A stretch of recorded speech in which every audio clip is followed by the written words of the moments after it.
Notre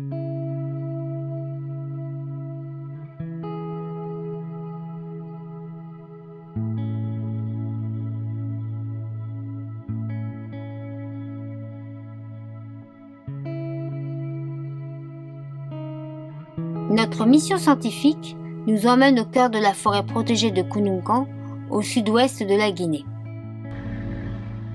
Pendant une dizaine de jours, notre équipe composée de zootechniciens de l'Office guinéen des parcs et réserves, de vétérinaires et de moi-même scientifique va parcourir les routes sinueuses guidées par les conservateurs locaux. Nos activités de pose et relevage de pièges se focaliseront sur deux villages singuliers. Le premier, Kamalaya, est relativement peuplé et situé à proximité de la route principale. En revanche, le second, Kimbili, est plus isolé, enclavé dans les montagnes, abritant moins de 300 habitants.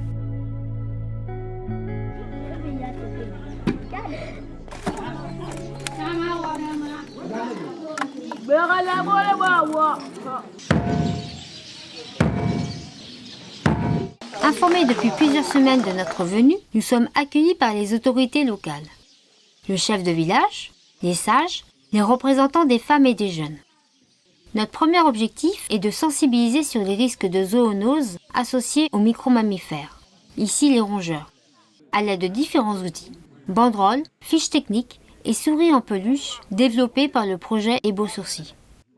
Dans un deuxième temps, il s'agit d'expliquer le déroulement de notre intervention durant ces 4 jours, à savoir pose et relevage de pièges, identification des micro-mammifères et prélèvement d'échantillons. Notre journée se poursuit par la préparation de l'appât et des pièges. À l'aide de 2 guides du village, nous faisons du porte-à-porte afin de les déposer au niveau de chaque famille qui l'accepte. Cette étape d'acceptation est clé. En effet, ce sont les lieux d'habitation qui représentent le plus haut risque de transmission de maladies au contact des rongeurs.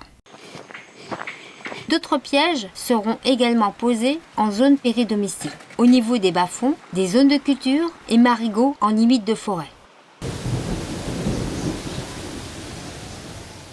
Chaque matin, une relève des pièges est effectuée.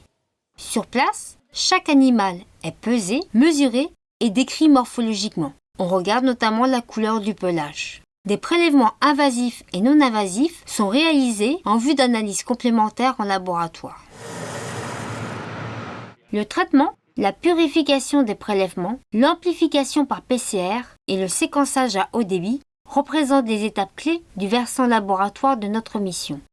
Ils permettent notamment d'analyser plus en détail l'identification de l'animal et la présence de zoonoses.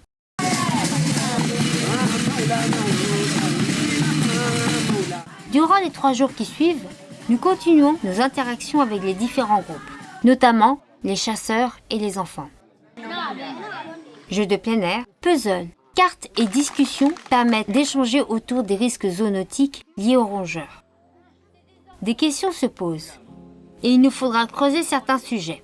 Mieux associer les vétérinaires locaux, mieux informer les relais communautaires afin de poursuivre ces échanges dans la durée, responsabiliser les populations sans les culpabiliser. Intégrer ce travail de façon durable au sein des plateformes One Health. Une chose est certaine, il faut poursuivre en direction d'une approche intégrée au plus près des populations.